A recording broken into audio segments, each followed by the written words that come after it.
Assalamualaikum warahmatullahi wabarakatuh. Selamat siang teman-teman. Jadi hari ini saya berada di tujuan utama kita, yaitu Benteng Fort Armada. Kami akan melakukan penelitian terhadap tim 1 dari BES 3 kelas 94. Mari kita masuk untuk meneliti sekarang juga.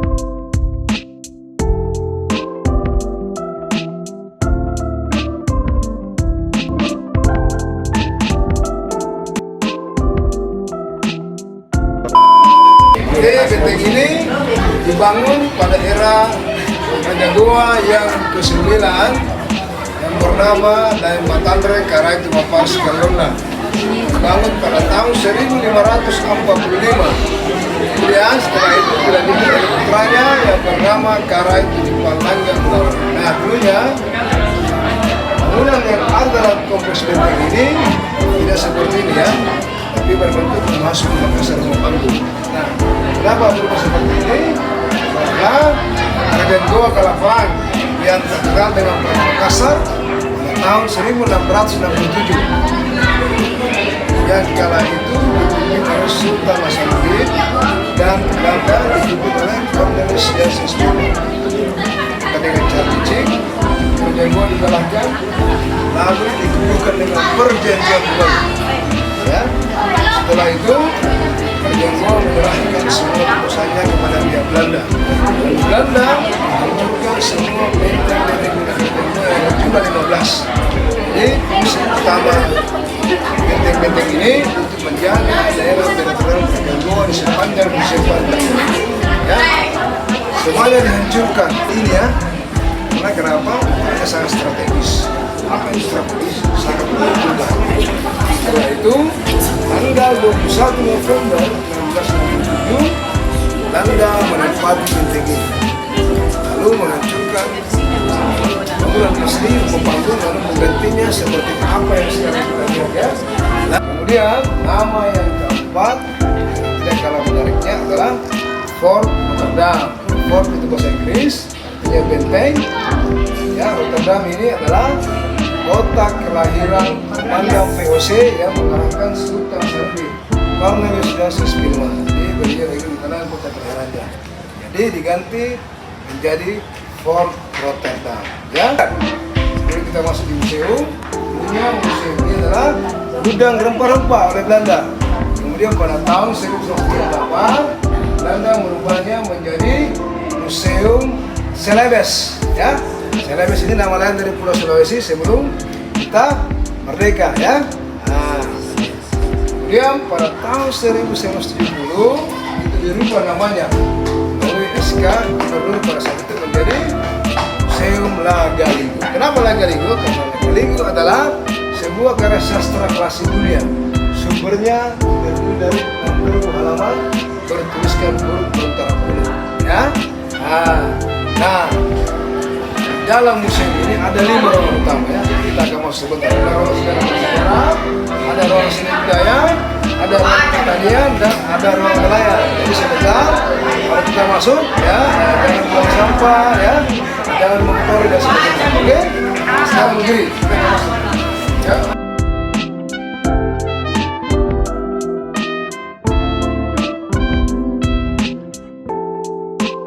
Nah, dulunya masa kerja gua hanya persegi 4 ya.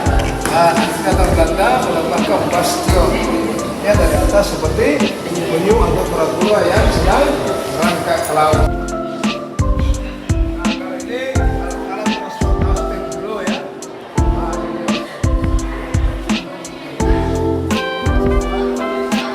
Jadi proses pembuatan perahu tulis ini telah mendapatkan penghargaan dari UNESCO dalam kategori Intangible Cultural Heritage, artinya warisan budaya tak nyata tak benda. Kenapa tak nyata tak benda?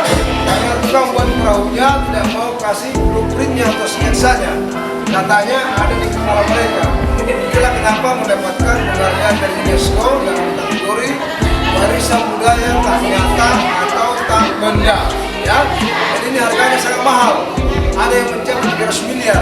Ya, jadi biasanya hanya orang-orang Eropa yang membelinya, digunakan sebagai kapal pesiar mini untuk mengarungi perairan dunia atau mengunjungi pulau-pulau eksotik yang ada di Indonesia. Ya, karena provinsi ada dua sumber yang berbeda ya. Sumber yang pertama bahwa Pulau Makassar telah berlayar di dunia. Akhirnya sampai di Italia, di kota Venesia. Karena masih di Indonesia, mereka membuat Venesi. Ya. Sumber yang kedua, kata Venesi ini berasal dari alat yang menyambungkan dua kain yang namanya manis. Ya. Nah, nenek moyang orang Makassar selalu menganjurkan ya anak cucunya supaya mempunyai jiwa seperti perahu Venesi ini. Kenapa?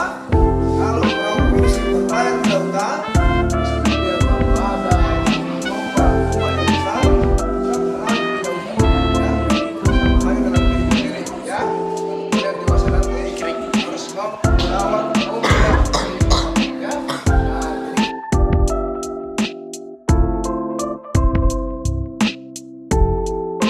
Nah, Lentara panduan turun ke sawah untuk menanam padi. Coba lihat, daun apanya yang dijadikan sebagai kertas? Daunnya yang masih muda, tapi dikeringkan.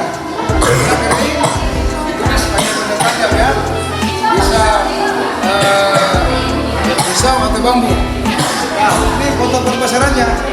Lalu diproyeksikan dalam bentuk bagan seperti ini. Ternyata hari yang paling baik untuk usaha menanam padi adalah hari Jumat, karena padinya akan berisi. Ini lontar bugis ya. Kalau pagi kosong ya. Kalau jam 9 mati. Tengah hari cuma hidup, tapi tidak boleh harus dihindari. Kalau jam 2 sampai jam 3 itu harus ya dihindari karena impas, tidak untung ya. Nanti kita turun pada hari Jumat setelah salat asar ya. Karena padi kita akan tumbuh dan berisi bulir-bulir padi yang banyak. Tapi ini hanya berhasil pada sawah organik, sawah yang tanpa pupuk kimia. Oke? Kalau yang ini adalah alat-alat untuk membajak sawah. Ya, dulunya kita pakai ini. Sekarang kita pakai traktor ya supaya lebih cepat.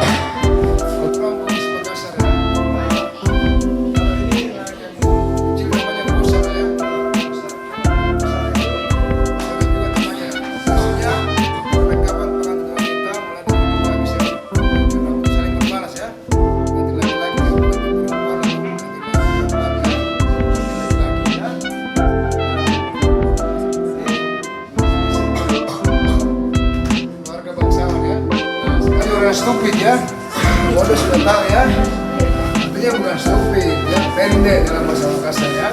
Maju transparan dan dengan pendek. Tapi umatnya maju bodoh ini itu ada maknanya juga ya. Itu tidak semua perempuan harus sesuai dengan statusnya. Kalau ada perempuan di pesta pernikahan di Makassar pakai warna cerah seperti ini, itu menandakan bahwa mereka masih gadis ya.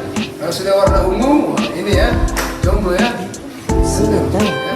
Yang real ya. Tadi ya. Jadi di sini terkenal dengan 3 falsa pengunjung ya. Campak, ada ujung lidah, ada ujung tadi, ada ujung bawah ya. Kalau masalah tidak bisa selesai dengan ujung lidah, maka akan selesai dengan ujung tadi ya.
Oke.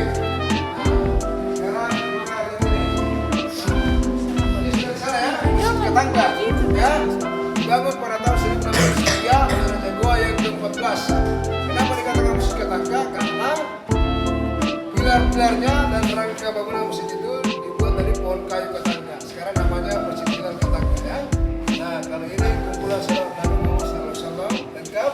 Ini tasbih berjumlah 1000 biji.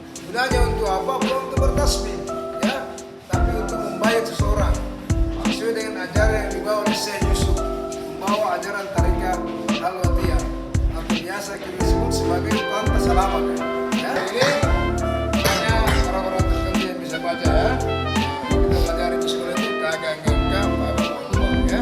Kalau ini agak sulit kita baca ya. Nah, ini lantaran dulu kalau di sini bendera-bendera perang. Ini bendera perang ya. Ini menang Baginda Ali bin Yusuf Pikiran Yusuf Pakar ya. Kalau ini ya bendera ini ya, ini kalau negara dalam hal ini dinaikkan ya. Oke. Assalamualaikum warahmatullahi wabarakatuh.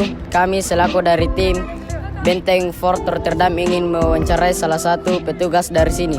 Tapi Pak, siapa nama Pak? Nama saya Taufik. Kenapa gedung ini bisa dinamakan Museum Lagaligo? Ya, kenapa dikatakan Museum Lagaligo? Jadi dulunya gedung ini itu difungsikan oleh Belanda itu gudang rempah-rempah ya. Kemudian pada tahun 1938 Belanda merubahnya menjadi Museum Celebes ya.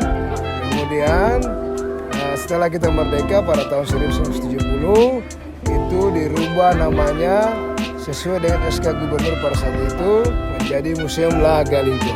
Kenapa dikatakan Museum Lagaligo? Karena Lagaligo adalah sebuah karya sastra klasik dunia yang telah mendapatkan penghargaan dari UNESCO dalam kategori Memory of the World, warisan ingatan dunia ya. Jadi sebuah karya sastra terpanjang di dunia, mengalahkan epos dari Mahabharata dan Ramayana. Apa fungsi Benteng Rotterdam pada zaman Belanda dengan sekarang? Jadi pada zaman Belanda menguasai benteng ini itu difungsikan oleh Belanda menjadi 3 bagian ya. Pertama sebagai pusat pemerintahan kolonial Hindia Belanda, kedua pusat pertahanan Belanda, ketiga pusat perdagangan rempah-rempah. Sedangkan sekarang itu menjadi ya sebuah situs cagar budaya yang sangat dilindungi oleh pemerintah di bawah naungan BPK Balai Pelestarian Kebudayaan ya. Jadi ini tempat untuk belajar tentang studi sejarah, seni dan budaya ya, mulai dari SD sampai tingkat perguruan tinggi. Oke, terima kasih banyak Pak atas jawaban yang sangat luar biasa. Ya, sama-sama ya. Ini menjadi penjara bawah tanah ya. Sekarang tidak berfungsi lagi sebagai penjara, dia berfungsi sebagai gudang dan kantor ya.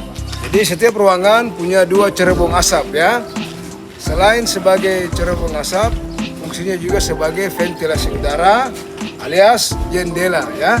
Oke, nah sekarang kita akan melihat perbedaan arsitektur bangunan-bangunan Eropa yang diwakili oleh Belanda dan satu-satunya bangunan peninggalan Jepang ya. Gedung yang pertama dibangun oleh Belanda. Itu dibangun pada tahun 1646 oleh Belanda. Ini juga tempat kediaman atau residen dari pemimpin Belanda Cornelis Jozef Schumann yang mengalami situasi dia. Bagian belakangnya adalah rumah sakit Belanda. Ya. Oke, kita lanjut lagi.